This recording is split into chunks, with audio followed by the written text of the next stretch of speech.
Hey guys, the 2026 tour divide is approaching, and it just started making me think of all these stories that I still haven't told. And I'm not going to tell them all, but a few of them I have to tell. And this one is about the spookiest single track on the tour divide. Now, there's probably a bit of exaggeration. I'm probably taking it a bit too far there. But at the same time, if you ride this single track at the same time of night that I did, you just might agree with me. So what happened is, I was leaving Whitefish, and I hadn't even studied the map before I went and did the tour divide. Not really. I didn't really know what was lying in front of me. And I didn't know that it was going to be a nice long while in the mountains before I came out. And the first place I would have had to stop would have been, what is it called? The first place that I would have been able to stop would have been this place called Holland Lake. I did not know that at the time. All I know is I was trying to get to Lincoln, and I didn't know what was in between Lincoln. So I'm riding, and I think I left Whitefish a little bit later in the day. I did probably around 9:30 that day because I had to wait for the post office to open, probably 9:30 or 10. So I had a late start. So around that night, I was still in the mountains, and I thought I would have been out of the mountains by that time, let's say about 8:30 or 9. So 8:30, as it's starting to get dark, I'm riding in the mountains, and I never forget, man, I just started seeing all these rabbits pop out of nowhere. I mean, close to 100 that popped out within like a mile, you know. They were just popping out. I'm like, man, what's going on? I thought, like, is it mating season? It was just startling me. I couldn't believe what I was seeing all these rabbits pop out. So I finally get down to the bottom of this small descent that I had and came across this bridge. And I've seen it on other people's videos. What's funny is my battery ran out, and I didn't really get any of this night on camera. One of the few times I didn't get something I wanted to on camera. So I come down to this bridge, and I remembered I had a Big Mac, and it was getting cold. And from my experience on the divide, I knew it was time to change clothes. So I started changing clothes, and I broke that Big Mac out, and boy, I was so happy I had that Big Mac. And I looked behind me, and I saw another rider pulling up. And honestly, it probably turned out to be my best friend on the whole divide. It was a guy named Paul. And man, I was so happy to see Paul, you know. And he said what I was thinking. He was like, man, I haven't seen another rider all day. It's good to see you. I said, no, it's good to see you, man. I said, I haven't seen another rider all day.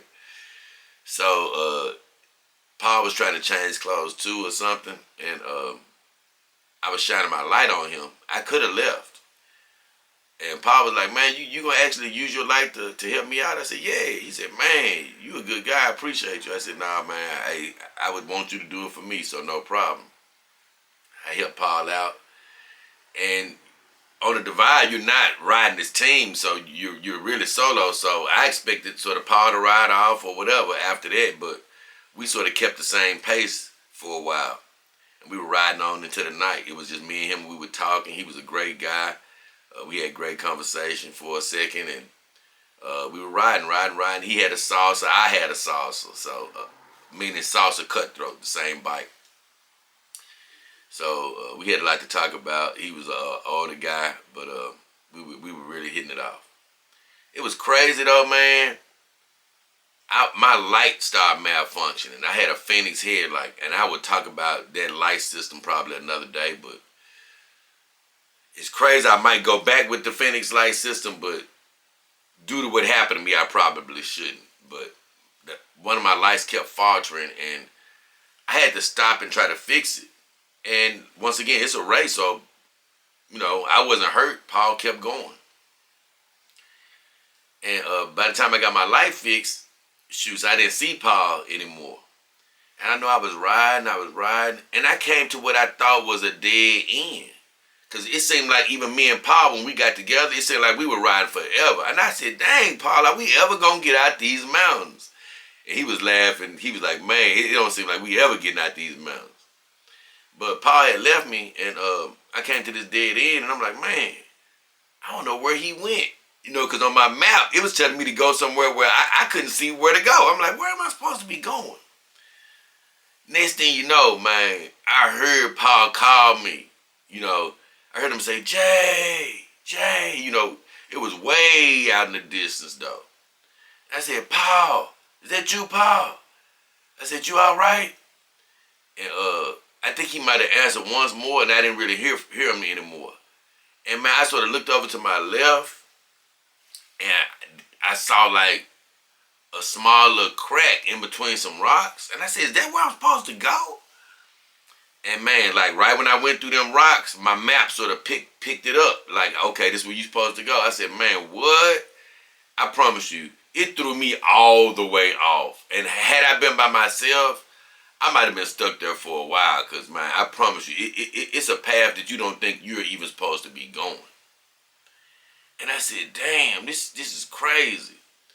And once again, God does things for a reason. I mean, like I said, I probably met up with Paul just for that reason.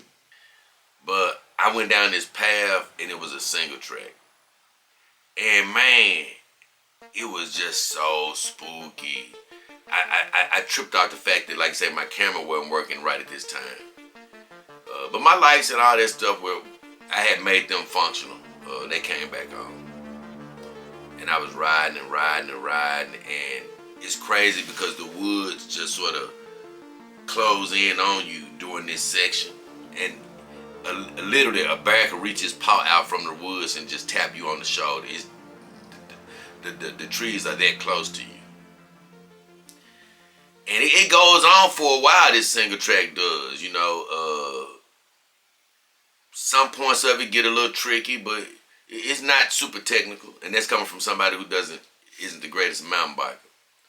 But I know it kept winding. It felt like a scary movie, man. I just remember, like, man, I wonder what Paul is.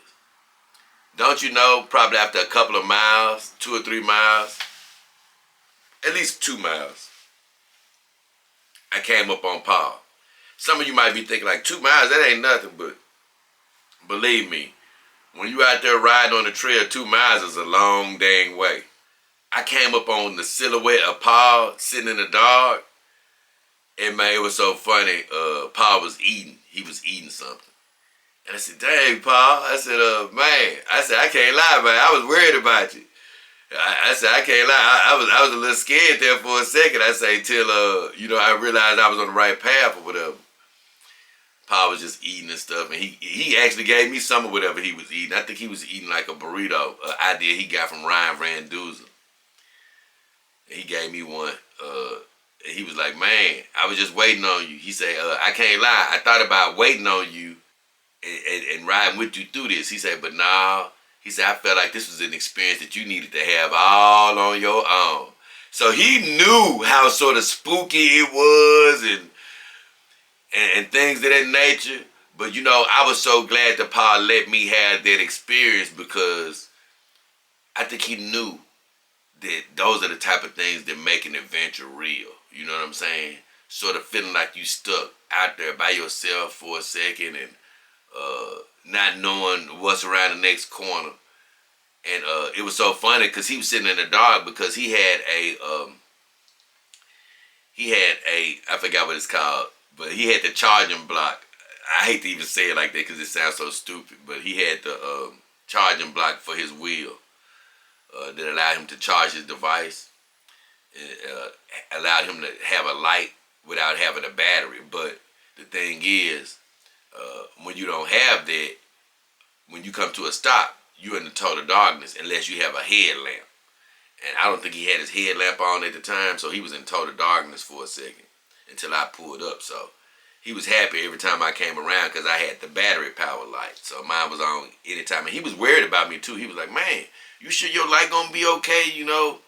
And I had tested it by this time, and that light on low beam, it stayed on for hours and hours, so we were good. So just to make a long story short, that was the end of the story with the spooky single track. After that, me and Paul struck out into the night, and it took a little while, but we finally pulled up on Holland Lake. I didn't think I was going to stop. He went and camped, and I ended up staying there too. It's a story for another day, but everything turned out okay. But let me tell you, man, that single track was so damn spooky. Nothing extraterrestrial happened or supernatural happened. But boy, it was a supernatural type of a feeling. It was just a real out-of-body experience, even though nothing really happened other than it being a very spooky time on the 2024 to a divide. Be careful.